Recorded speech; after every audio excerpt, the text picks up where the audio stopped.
नमस्कार, मैं हूं अवनींद्र आशुतोष। आपका बहुत बहुत स्वागत है हमारे खास कार्यक्रम नारी तू नारायणी। नारी तू नारायणी का मतलब आप भली भांति जानते हैं, लेकिन अगर हम आज की दुखद परिस्थितियों पर नजर डालते हैं तो दुख होता है कि वाकई आज नारी के साथ जो भेदभाव किया जाता है उसको नारायणी का दर्जा नहीं दिया जाता है। ऐसे में एक नारी क्या सोचती है, और आज इसी मुद्दे पर महिलाओं का जो योगदान होता है समाज में, उसको लेकर हम बात करेंगे। हमारे साथ हैं कमलजीत कौर खालसा, जो अपनी प्रतिभा से, अपनी मेहनत से, अपनी सोच से समाज को एक नई दिशा देने का काम कर रही हैं। कमलजीत, आपका बहुत बहुत स्वागत है। और सबसे पहले आपको बधाई देना चाहेंगे कि आप इस उम्र में जिस तरह से समाज को दिशा देने का काम कर रही हैं, ये आइडिया कब और कैसे आया आपके अंदर? सर एक्चुअली बेसिकली मेरा जो बॉर्न एंड बॉटम है बहुत छोटे सिटी का है, कि जहाँ पे हम लोगों ने काफ़ी टाइम देखा है कि हम लोग जब पढ़े लिखे नहीं होते हैं या फिर पढ़े लिखे होते हैं, हिंदी भाषा यूज़ करते हैं ज़्यादातर, अपनी मातृभाषा हिंदी है तो हमें इंग्लिश बोलना नहीं आता है। हमारी जो मदर टंग होती है हम उससे टच होते हैं, या तो कोई जो गुजराती होता है गुजराती टोन में बात करते हैं, पंजाबी होते हैं पंजाबी टोन में बात करते हैं। तो ये एक्सेंट की वजह से लोगों को ना जॉब मिलने की बहुत तकलीफ हो गई थी, राइट। तो जिस वजह से हम लोगों ने एक तरीका सोचा कि चलो इन लोगों को एक सिखाया जाए, किसी ना किसी तरीके से सिखाने के बाद आगे बैंक में भेजा जाए। तो बैंक वाले या फिर कोई भी कंपनी वाले कोई भी जॉब देते हैं तो वो लोग क्या देखते हैं, सामने वाले का कॉन्फिडेंस। तो वो तरीके से हम लोगों ने स्टार्ट किया कि इनका एक बार कॉन्फिडेंस बिल्ड हो, हम लोग ट्रेनिंग प्रोवाइड करें, वो भी फ्री ऑफ कॉस्ट प्रोवाइड करते हैं। ट्रेनिंग देने के बाद उनको बोलते हैं कि आप लोग जो सोचते हो ना उसको करने की कोशिश करो। तो वो कॉन्फिडेंस के हिसाब से इनका काम आगे जॉब लगवाने का करवाया जाता है। मतलब इंटरव्यू कैसे क्रैक करो, कैसे आपको। ये आपका ओरिजिनल आइडिया है? कैसे, मतलब कैसे पूछते हो आप? जब ये काम शुरू किया तो ये आइडिया आपका अपना था या किसी और ने दिया था? ये आइडिया बेसिक मेरे साथ ही प्रॉब्लम हुई थी सच में देखा जाए तो। जब हम लोग मुंबई आए, मुंबई में जब मुझे जॉब के लिए जाना पड़ता था तो कैसे कंसल्टेंसीज का हमें इतना पे करो, हमें उतना पे करो। और तब तो थी बेवकूफ, गाँव से आई, बड़ा बड़ा चूड़ा डाला हुआ था, नई नई शादी हुई थी, तो गाँव खेड़े की लड़कियां कैसे रहती है। तो वैसे मैं हिंदी में जाके अपने स्टाइल में बात करती थी। पंजाबी, एक तो बेसिक हमारा पंजाबी, तो पंजाबी स्टाइल रहता था। तो वहाँ पे वो लोग क्वेश्चन आंसर कुछ करना नहीं है, पेमेंट करो, जॉब के लिए मैसेज आ जाएगा। तो जॉब के लिए मैसेज आना तो दूर, हम लोग को तो फोन भी नहीं उठाते थे, रिटर्न कॉल करते थे जब। तो एक तकलीफ जो बच्चों के साथ, मेरे साथ जो गुजर चुकी है, तो वही तकलीफ मैंने आज के युवाओं के साथ देखी है। समस्याएं कभी भी प्रेरणा बन सकती है। कहीं ना कहीं से कमलजीत ने उसी तकलीफ को पकड़ लिया और उसको अपनी मजबूती बना ली। ये बहुत गौर करने वाली बात है कि जब आप किसी फील्ड में जाते हैं और आपके साथ जो भेदभाव किया जाता है, बाद में आप उसे अपना हथियार बना लें, अपनी शक्ति बना लें, तो आपको मंजिल मिलती है। और यही कारण है कि आज कमलजीत ने बाकी लोगों को भी कॉन्फिडेंस देने का काम किया है और उनको एक ये बताने का काम करते हैं कि आप भी किसी भी फील्ड में जा सकते हैं। आपके अंदर टैलेंट होना चाहिए, साथ ही साथ आपको ट्रेंड होना पड़ेगा। अभी आप किस तरह से लोगों को जागरूक कर रही हैं? जैसे कि लोग अपनी एडवर्टाइजिंग जो पोर्टल्स रहते हैं, इंटरनेट पे अपना नाम नंबर डालते हैं, तो हमारी तरफ से भी कॉल जाता है, उनका कॉल आता है, हमें जॉब चाहिए। तो हम लोग पहले उनको ऑफिस पे बुलाते हैं, पहले ऑफिस में आइए, अपना रिज्यूमे दिखाइए, ठीक है। जब वो लोग ऑफिस में आते हैं, रिज्यूमे दिखाते हैं, डिमांड रहती है बच्चों की कि मैं तो डेटा एंट्री जॉब करूंगा। अभी डेटा एंट्री आप करना तो चाहते हो, पर आपका टाइपिंग स्पीड कितना है, ठीक है। अगर कोई बोलता है कि नहीं मैं ऑफिस बॉय का जॉब, और ऑफिस बॉय में तो झाड़ू पोछा भी आता है, तो ऑफिस बॉय में क्या करोगे। तो उनको वही समझाना होता है कि हम किसके लिए कैपेबल है, ठीक है। हमारे पास जो चीज है, जो गुण है, वो यूज करो। अगर जो गुण है नहीं, आप चाहते हो आरामदायक जॉब, अगर ऐसा मतलब फ्यूचर में सोचना चाहते हो कि मैं आरामदायक रहूं, राज करूं, बस मेरे को कुछ नहीं, घर पे कुछ काम ना करना पड़े, घर पे आके पैसे, वो तो आलसीपन हुआ, आलसीपन। तो पब्लिक ना आज की वो सिचुएशन में जा रही, कंपटीशन नहीं करना है किसी के साथ। तो हमारा तरीका वही है, आप पहले ऑफिस में बड़ा पाव दे दो, खालू खट से। यही वाली जो प्रक्रिया होती है, जो बनाना जो होता है बहुत कठिन होता है, लेकिन वो नहीं लोग उससे बचना चाहते हैं जिस तरह से। तो हम लोग वही करते हैं, उनको ऑफिस में बुलाते हैं, उनको पहले समझाते हैं कि अच्छा ये जॉब है। वो बोलते हैं जब नहीं, तो हम लोग पहले आप ट्रेनिंग सेशन पहले अटेंड करो, ट्रेनिंग अटेंड करो, उसके बाद आपका जॉब आप खुद ही डिसाइड कर लोगे मुझे कौन सा जॉब करना। जब हम लोग ट्रेनिंग करते हैं, मैं ट्रेनिंग पर्सनली देती हूँ उन लोग को, फिर उनको उनका जो सिनारो होता है, जो पास्ट होता है, जो प्रेजेंट होता है, जो फ्यूचर होता है ना, हाँ बिल्कुल ड्राइव तो करना पड़ता है। ड्राइव करते समय एक ध्यान रखना पड़ता है कि दोनों चक्के साथ साथ चलें। अगर आपने इस बीड़ा को उठा लिया कि समाज को कुछ नया देना है, कुछ करना है, तो आपके पति का कैसा सपोर्ट मिलता है? क्योंकि पति बहुत जरूरत, बिल्कुल उनका चक्कर बराबर चल रहा है आपके चक्कर के साथ? बहुत अच्छा, जितना सपोर्ट एक्चुअली मेरे इन लॉज ने किया है, मतलब मेरी मदर इन लॉ है, मतलब जैसे कि मेरा बेटा है 4 साल का, तो मेरा सपोर्ट मेन वहां से ही हो गया है, तो मुझे पीछे देखने की जरूरत नहीं पड़ती है। सुबह जब मैं निकलती हूँ ना, मेरे को पता है मम्मी घर पे है। आप बहुत खुशकिस्मत हैं। बहुत ज्यादा मैं कहूंगी इसको, क्योंकि एक उन महिलाओं को क्या कहना चाहेंगी जो चाहती है बहुत कुछ करना, लेकिन घर परिवार की स्थितियां ऐसी नहीं होती कि वो आजादी की सांस ले सके, उनको किस तरह से आप टिप्स देना चाहेंगे? नहीं, ये एक्चुअली ना प्रॉब्लम हम महिलाओं की ही है। आप जब मैरिड लड़की आ जाती, मतलब शादी के बाद जो लड़की आ जाती है अपने घर पे, ससुराल में आ जाती है, तो जो सास बोल देती है ना, तो उसको हर्ट जल्दी हो जाता है। ये मेरी माँ बोल सकती है पर तुम नहीं बोल सकती हो। पर देखा जाए तो वो भी वही बात बता रही है कि जो माँ बताती है। ये बड़ी अच्छी बात कह रही है कमल जी। ये मिसअंडरस्टैंडिंग्स दोनों की तरफ हो जाती है, और सास को क्या लगता है कि जो मैं बोल रही हूँ मेरी बेटी मानती है, ये क्यों नहीं मानती है। तो यही मिसअंडरस्टैंडिंग्स दोनों में आ जाती है। कोई भी सास खुश हुई होगी। आपने तो कभी बहस की नहीं होगी सास से? कभी कभी हो जाता है, पर कभी कभी कैसा है, म्यूचुअल अंडरस्टैंडिंग बहुत अच्छी है। मतलब हम दोनों का एक सिनारो देखे ना, जहाँ पे मुझे जरूरत होती है ना, वो बहुत अच्छे से मुझे संभाल लेती है। यहाँ पे मैं कंफर्टेबल हूँ, बहुत कंफर्ट, मुझे वो कंफर्ट फील करवाती है। मेहमान आते हैं तो मुझे ऐसा नहीं होता है कि मुझे ही करना है, वो मुझे सपोर्ट करती है। आज के दिन भी मैं कुकिंग नहीं करती हूँ घर में, मेरी मदर इन लॉ मुझे इतना सपोर्ट करती है कि मैं जब रात को जाती हूँ तो घर पे जाके वो खाना बना देती है। वाकई ऐसी सास बहुत खुशनसीब बहू को मिलती है। उनको बहुत हेल्प मिला मेरे को। अच्छा कमल जी, आज महिलाओं की जो स्थिति है देश में, खासकर अगर मुंबई की बात करें फिलहाल, तो आपको क्या लगता है महिलाएं किस कदर आगे बढ़ना चाहती हैं या बढ़ रही हैं? महिलाएं चाहे तो बढ़ सकती है, पर महिलाओं ने अपनी लिमिट बना दी है कि मैं ये नहीं कर सकती, मैं वो नहीं कर सकती, मैं यही करूंगी। मतलब एक सोच होती है, उन्होंने अपना लिमिट रखा हुआ है। अगर जब तुम लोग को अपनी, देखो आज के दिन शादी के बाद भी यहाँ पे महाराष्ट्र की लड़कियां भी शादी के बाद जॉब कर रही हैं। जब आपको आपके फैमिली परमिशन दे रही है जॉब करने की, तो खुल के करो। मतलब आपको पूरा काम समझाया जाता है कि मैं महिला हूँ या पुरुष हूँ, क्या फर्क है। आज के दिन पुरुष भी तो महिला ही पैदा कर रही है ना। नहीं, आज वो तो मेन चीज है ना। आज जिस तरह से महिलाओं को देख रहे हैं बढ़ते हुए, लोग मुंबई की लोकल ट्रेनें चला रही हैं, एक पूरा का पूरा स्टेशन जो है सारी महिलाएं संभाल रही हैं, तो लगता है कि वाकई महिलाओं को धीरे धीरे अब वो सम्मान प्राप्त हो रहा है। आपको लगता है कि वाकई सरकार की जो बातें होती है, नीतियां होती हैं, उस पर महिलाओं को उतना मिलता है आउटपुट? मैं सरकार की तो बात नहीं करूंगी।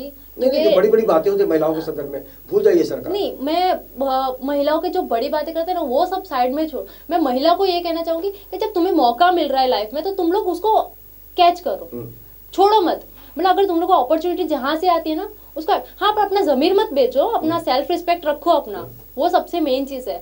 सेल्फ रिस्पेक्ट के साथ आगे चलो, कि जिससे आप लोग को ना सपोर्ट मिले, पब्लिक भी सपोर्ट करे, और आप उसी तरह आगे बढ़ सकते हो। और कल उठ के जैसे मैं आज आपके सामने बैठी हूँ, थैंक्स टू गॉड, कि उसी तरह उनको भी कभी मौका मिल सकता है आपके सामने बैठने का। जहाँ चाह वहाँ रहा, ये तो हम मानते हैं। आप ये बताइए कि जब आपके पास महिलाएं आती हैं, तो कभी कुछ माइनस पॉइंट बताती हैं अपना कि मुझे प्रॉब्लम है ये, वो प्लीज मुझे हेल्प कीजिए, मुझे नौकरी जल्दी दिलवा दीजिए? बिल्कुल बिल्कुल, मैं ये टाइम पे काम नहीं कर सकती, मेरे सास घर पे बच्चा संभाल रही हैं, मेरा हस्बैंड अलाउ नहीं करेंगे, ये सब बहुत सारी प्रॉब्लम्स आती है। तो ये ना मैं फैमिली वालों को कहना चाहूँगी कि अगर आप लोग अपने बच्चों को बाहर भेज रहे हो काम के लिए, बहुओं को भेज रहे हो या फिर अपनी बेटियों को बाहर भेज, तो भरोसा रखो।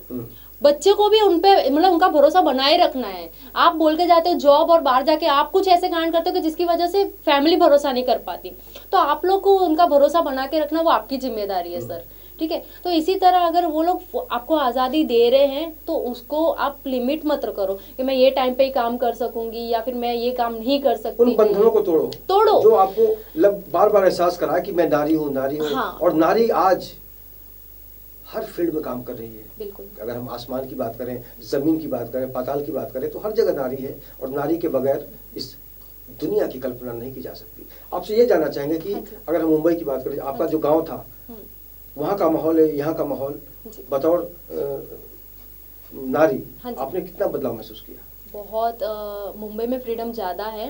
मैं बेसिकली जट फैमिली से हूँ, तो जट फैमिली में एक लेडीज के हिसाब से देखा जाए ना, तो बहुत ज़्यादा लेडी सरदार हमारे साथ है। तो काफ़ी हमारे लोगों में ऐसा रहता है। अंबर मेरी फैमिली बहुत अच्छी थी, मतलब जैसे कि मेरे घर में सब गुरसिख है। गुरसिख मतलब एक धार्मिक, मतलब गुरु गोविंद सिंह जी ने जो खालसा धर्म बनाया था उसको ही फॉलो करने वाले। मेरे जो मायका बोल सकते हैं, मेरे पापा मम्मी भाभी, उनके बच्चे, भाई लोग। ससुराल भी मेरी किस्मत इतनी अच्छी, ससुराल भी मुझे वैसा ही मिला। हम लोग में स्मोक वगैरह नहीं करते। तो उस टाइम पे एक दौर था कि लड़की को 12 तक ही पढ़ाना है और उसके आगे नहीं लेके जाना है। पर मेरे डैड ने मुझे फैशन डिजाइनिंग करवाया कि नहीं मेरी बेटी आगे बढ़े। तो मेरा इंस्पिरेशन मेरे पापा हैं, जहाँ से उन्होंने बोला कि नहीं कमलजीत तुम्हें जो करना है तुम शौक अपने कंप्लीट करो, ठीक है। हाँ, अपना भी लिमिट होता है। फिर उसके बाद जब हम लोग मुंबई जैसी जगह पे आते हैं, तो मुंबई जैसी जगह पे आने के बाद वहाँ पे भी लिमिटेशन थी। तो मुंबई जैसे जगह पे आने के बाद हस्बैंड अच्छे मिले कि नहीं तुम अपना लिमिट, जैसे तुमने लिमिट में रही हो, थोड़ा आगे बढ़ो, तुम्हें जो अच्छा लगता है जॉब तुम वो करो। Double plus point. हाँ, तुम्हें जो अच्छा लगता है वो जॉब करो। तो स्टार्टिंग हमने जॉब से ही की है यहाँ पे मुंबई में आके, पर एक बिजनेस का सिनारो बना कि यार एक चीज ऐसी बनानी चाहिए मार्केट में कि लोगों को कंफर्टेबल हो, जो प्लेसमेंट के लिए नेगेटिविटी आई ना वो उनको क्लियर होना चाहिए, ऐसा नहीं है कि वो दबे रहने चाहिए। तो जब मैं कहीं से मुझे खर्चा नहीं मिल रहा था, मैं बहुत कॉन्फिडेंस लो हो गया था मेरा कि यार मैं कहीं से खर्चा नहीं कर पा रही हूँ, मुझे लोगों की हेल्प करनी है। मेरे भाई का सबसे अच्छा सपोर्ट था मुझे, मेरे भाई ने मेरा कॉन्फिडेंस बिल्ड किया कि नहीं कमलजीत तू कर सकती है, तू एटलीस्ट आगे बढ़। उन्होंने कभी मुंह से नहीं बोला, पर जो मुझे एंगल्स देते थे ना, ये ऐसा कर ऐसा कर, तो तब मुझे समझ में आता था कि भाई का सपोर्ट सबसे अच्छा है। मेरे घर में पूरे भाई दो तरह के होते हैं। हाँ जी, एक घर वाला भाई, हाँ जी, और एक यहाँ भाई वाले भाई भी होते हैं। मेरा ब्रदर एक मुंबईया, हाँ जी, मुंबईया भाई होते हैं। ऐसे कभी कोई भाई मिले जिसने कभी तकलीफ देने की कोशिश की? आते तो हैं ऐसे लोग, पर जब मैं सामने, मतलब मेरी जो ऑफिस की बच्चियां होती है, लड़कियां होती हैं, उनको तकलीफ देने आते हैं, पर जब मैं फेस करने आती हूँ ना कि मैं हूँ इधर ऑफिस की ओनर, बताइए क्या प्रॉब्लम है, तब वो लोग देख के, मतलब जो स्वरूप वाहिगुरु ने दिया है हम लोग को, वो देख के बोलते कि मैडम हमको बात करनी है आपके साथ। तो तब आराम से बैठ के बात करते हैं। जब वो आते हैं ना धमकी देना, हम लोग ये कर देंगे वो कर देंगे, आप हमारा प्लेसमेंट ऐसा चला रहे हो फ्री में, हम हमारे पैसे रोका, तो तब मैं जब आती हूँ पुलिस की धमकियां लेके आते हैं, मतलब बट किसी ना किसी की धमकी लेना, पर एटलीस्ट तुम पहले किससे बात करने जा रहे हो वो देखो। अगर आप पोलाइट हो तो हम पोलाइट है, अगर आप लोग दादागिरी पे उतरे तो फिर हम तो सिख कौम है, वो उससे भी डबल होती है। तलवार रखते हैं, तलवार रखते, पर बेरोजगार जो रहते, जो नीडी रहते हैं, जिनको हेल्प चाहिए, हम उनकी हेल्प करते हैं, हर किसी पे तो नहीं।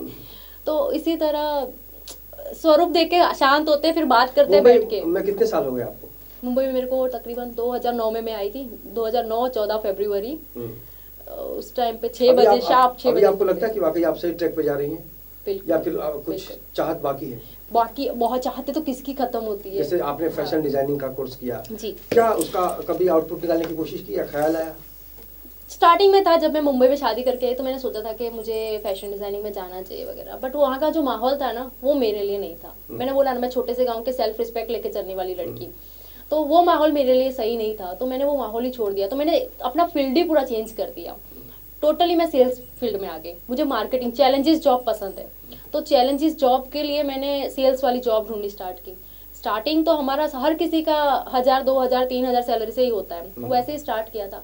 पर आज के बच्चों को वो तकलीफ ना देखनी पड़े कि जो मैंने फेस किया था उस टाइम पे, कि एक इतना अच्छा मतलब बात करने का तरीका, पर्सनालिटी होने के बाद भी हम लोग कॉन्फिडेंस इतना होता था कि किसी को भी कन्विंस कर सकते थे। उस टाइम की बात करें तो भी हम लोग को 4 साढ़े 4 हजार की सैलरी पे सुबह 8 बजे से क्या नारी जब ठान लेती है कि हमें बदलाव करता है, हमें ट्रैक चेंज करना है, तो वो कर सकती है, बशर्ते उसके अंदर इच्छा शक्ति। फिलहाल वक्त एक छोटे से ब्रेक का, ब्रेक के बाद हम ये चर्चा जारी रखेंगे।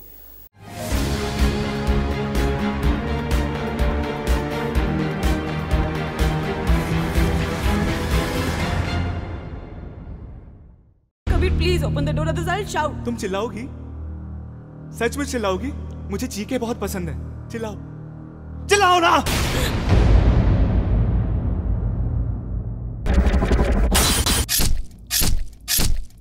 बाय द वे, मैं कैसा लग रहा हूँ? हाँ? तुमको पता है, मैं जब भी किसी लड़की को मारता हूँ ना, तो मैं ऐसे ही तैयार होके आता हूँ। It's my style.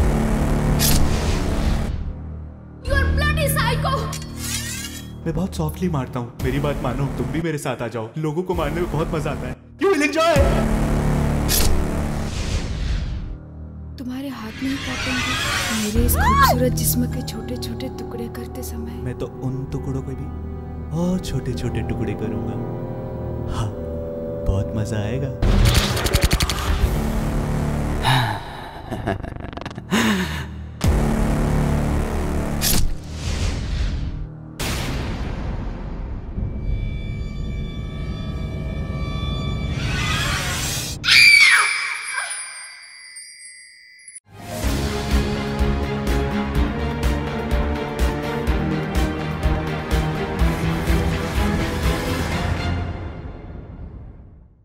ब्रेक के बाद आपका बहुत बहुत स्वागत है। आप मेरे साथ देख रहे हैं हमारा खास कार्यक्रम नारी तू नारायणी।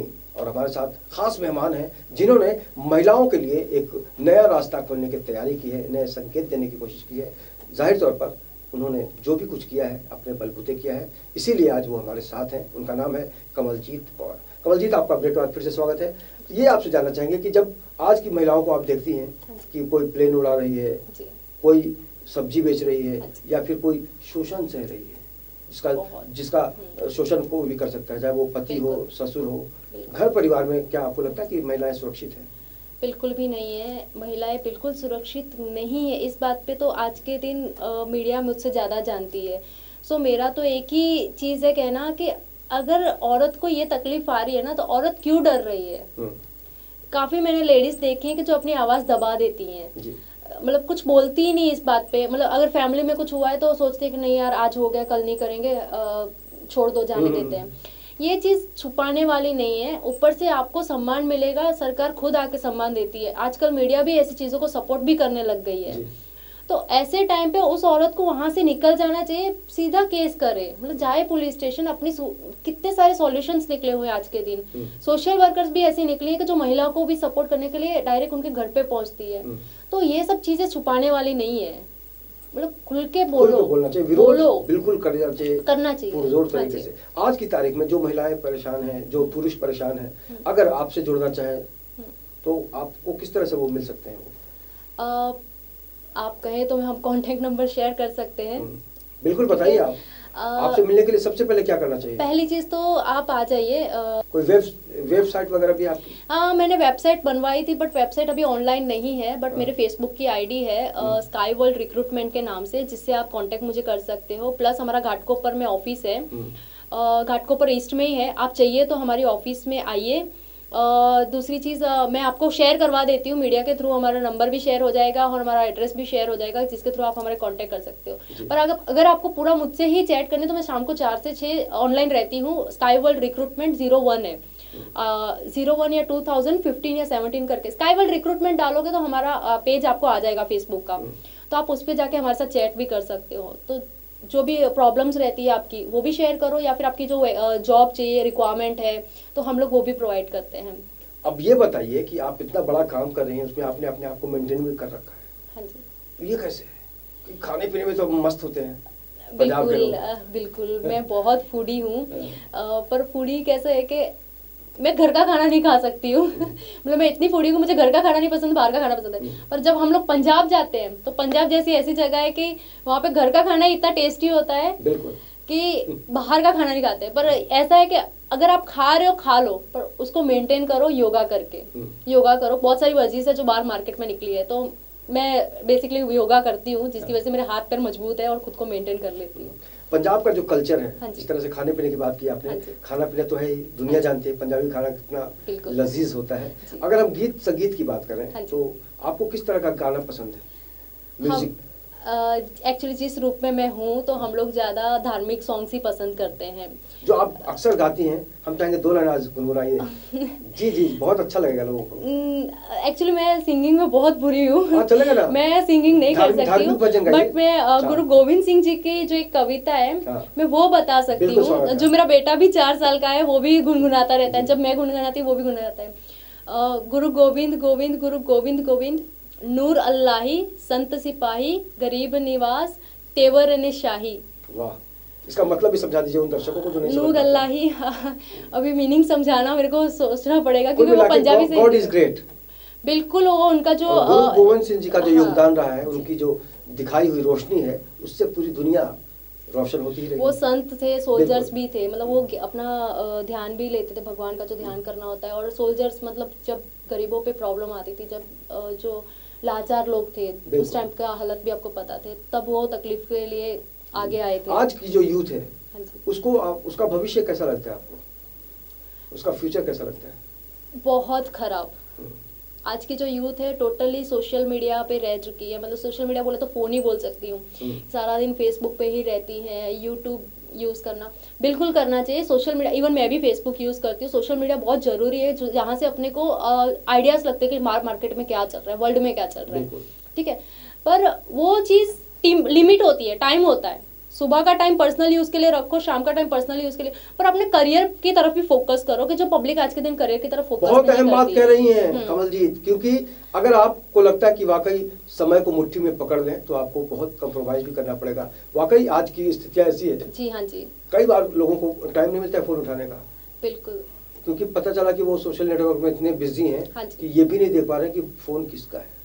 बिल्कुल अवॉइड कर देते हैं, सोशल मीडिया की वजह से फोन ही अवॉइड कर देते हैं कि नहीं मैं ये वीडियो देख रहा हूँ, मुझे फोन नहीं। अच्छा ठीक है, अब आपने जो यात्रा शुरू की थी, हाँ जी, अभी कितने साल हो गए आपको और आप कहाँ तक पहुंचे हैं? अगर हम 0 to 100 की अगर बात करें तो आपका सफर कहाँ तक पहुंचा है आपके हिसाब से?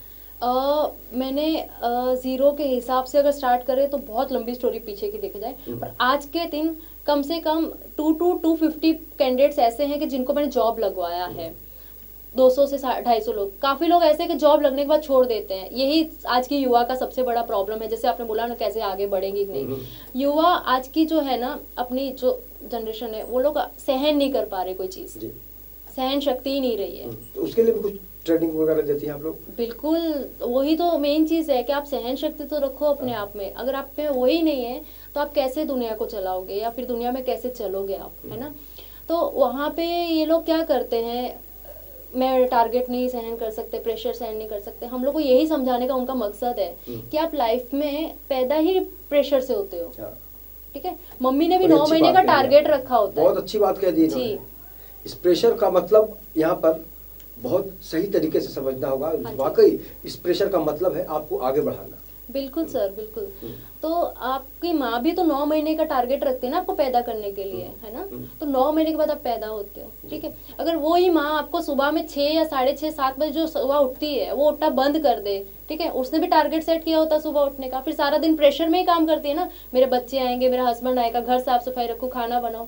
अगर आपके लिए वो टारगेट या प्रेशर रखना बंद कर दे तो आप क्या करोगे फिर? बिल्कुल, टारगेट होना बहुत जरूरी है, तभी आप अपने मकसद को अंजाम दे सकते हैं, उसके रंगों को आप साकार कर सकते हैं। ये आने वाले दिनों में और क्या क्या तैयारियां हैं आपकी? मेरी अभी बेसिक प्लानिंग ये चल रही है कि जैसे कि अभी बच्चों का तो ज्वाइनिंग करवा रहे हैं हम लोग, उनको एक रोजगारी मिले, पर हम लोग बच्चों को क्या बोलते हैं, अगर आपको लगा अच्छा हमारा सर्विस लगता है तो आप लोग कुछ डोनेट कर सकते हो हमें। तो वो डोनेशन से अभी मेरा क्या प्लान है, मैं लड़का या लड़की में ऐसा भेदभाव नहीं करते, क्योंकि जितनी लड़कियां जरूरी है उतने लड़के भी जरूरी है। हाँ, वो अलग बात है कि वो लड़के सही नहीं है जिनकी नजर सही नहीं है लड़कियों के लिए, तो लड़कियां भी वहां पे गलती है।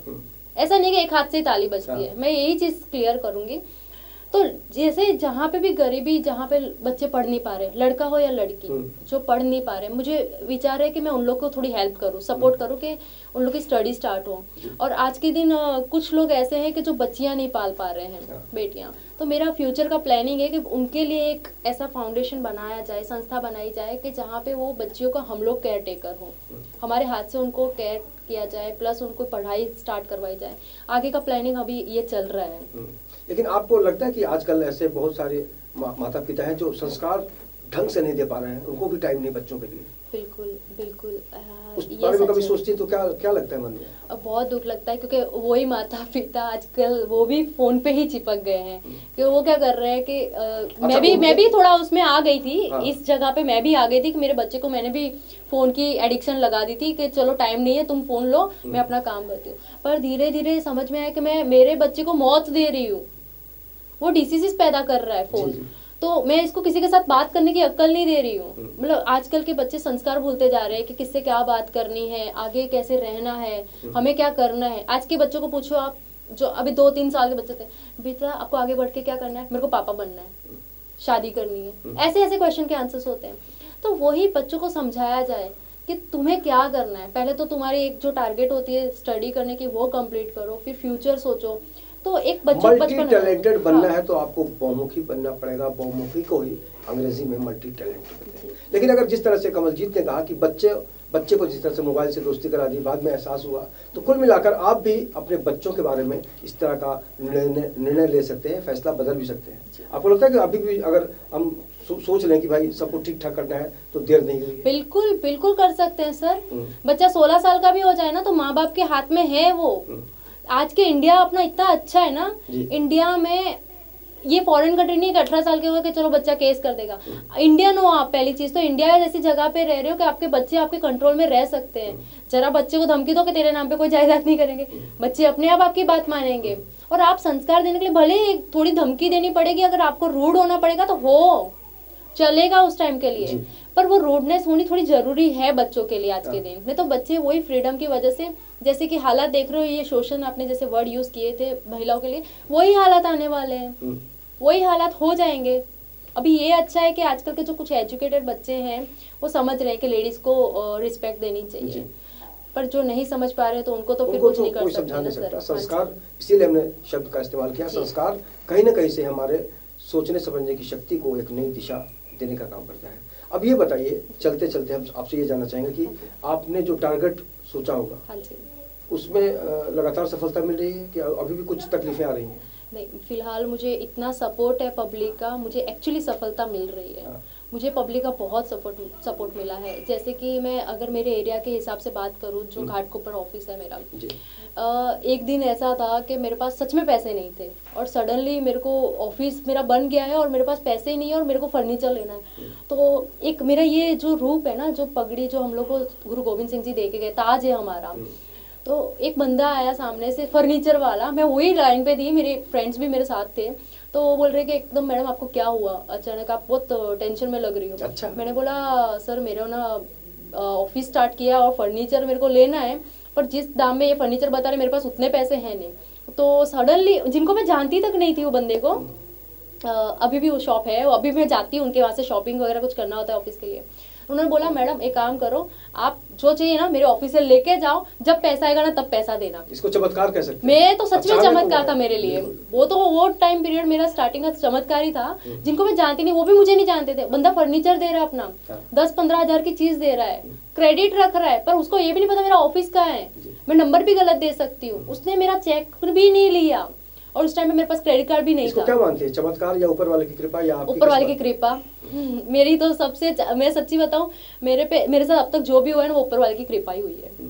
नहीं तो पहले अगर देखा जाए तो मैं अपना धर्म भी नहीं फॉलो करती थी, पर सबसे अच्छी चीज है कि अगर आप अपना धर्म फॉलो करने लग जाते हो, आप अपना पाठ पूजा, कोई भी तकलीफ आवे ना, दिल से भगवान से दुआ करो, पाठ करो, अरदास करो। हम लोग अरदास करते हैं, तो अरदास करने के बाद आपका ना प्रॉब्लम सॉर्ट आउट होता ही होता है। आज जो पॉलिटिकल स्थितियां आप देखती हैं देश में, कभी आपको लगता है कि यार इसको हटाओ उसको हटाओ, मैं खुद जल्दी जाऊं? बिल्कुल भी नहीं, मैं ऐसा सोचती हूँ। इसके लिए मैं खाली एक जनता को चीज कहना चाहूंगी कि पार्टी देख के वोट मत करो। मतलब कैसे पब्लिक क्या कर रही है कि ये मेरा फ्रेंड है, मेरा फ्रेंड उस पार्टी में जा रहा है, उसका फ्रेंड का फ्रेंड है तो पार्टी में जा रहा है, उसको वोट देना है। आप अच्छे इंसान को वोट दो तो पार्टियां अपने आप अच्छे इंसान ढूंढना शुरू कर देगी, मेरा मानना है। तो अच्छे इंसान जो है ना, अपने सोशल सर्विस जो अपना वार्ड में काम होता है या फिर अपने एरिया में काम होता है, जो एमएलए होते हैं, वो अपने आप ही सोचने की जो सारी दीवारें हैं, हाँ जी, तोड़ के नई इमारत बनाओ, ये कहना चाहते हैं। तो हमारी बहुत बहुत शुभकामनाएं हैं कमलजीत कि आप अपनी जो यात्रा है उसमें लगातार सफलता पाएं और आसमान अपनी मुट्ठी में कर दें। और यही कारण है कि आज आपने जो मुकाम पाया है, ऐसे में कहा जा सकता है कि नारी तू नारायणी है। हमसे बात करने के लिए बहुत बहुत शुक्रिया। तो अगर आप भी अपने जीवन में अपने मकसद को बहुत ही शिद्दत से चाहते हैं तो ये निश्चित है कि आपको आने वाले दिनों में सफलता जरूर मिलेगी। और निश्चित रूप से अगर कमलजीत जैसी सोच आपके अंदर भी आ जाएगी तो आपकी सफलता तय है। इस खास कार्यक्रम में इतना ही। बाकी की खबरों के लिए आप देखते रहिए IN24 न्यूज़ और मुझे दीजिए इजाजत। नमस्कार।